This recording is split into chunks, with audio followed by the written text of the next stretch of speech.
L'idée a été de se dire, et pourquoi pas travailler avec le végétal et le cognac. Quand Renaud m'a parlé de cette idée, je ne me suis pas étonné. Il avait des vraies envies de voir jusqu'où ça pouvait aller aussi. C'est un terrain d'expérience ici, c'est un terrain de recherche.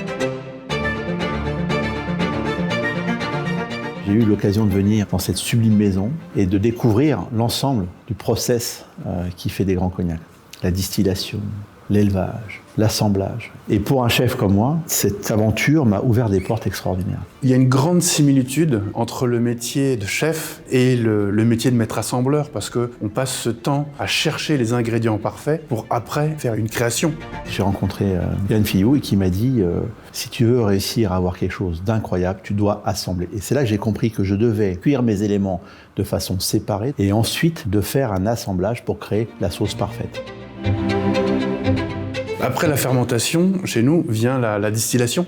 C'est ce moment où on va concentrer une partie des arômes. Et pour nous, c'est là qu'on commence à avoir notre vraie matière première. Il faut y aller et puis se donner à corps perdu là-dedans parce qu'on trouve en plus des goûts étonnants, des choses qu'on n'imaginait même pas. On sort des sentiers battus avec une cuisine végétale et le cognac. Et grâce au talent d'Yannick, en fait, on peut se positionner à quelque chose qui est particulièrement intéressant. Renaud est venu me voir, je suis en train de travailler sur une sauce. Et il me dit, tu sais, je crois que le produit que tu utilises à l'origine n'est pas le bon. Ces moments de rencontre ont été pour moi extrêmement importants dans mon évolution et dans la compréhension des terroirs, en fait. On ne peut pas s'imaginer ce que ça m'a amené, c'est absolument extraordinaire.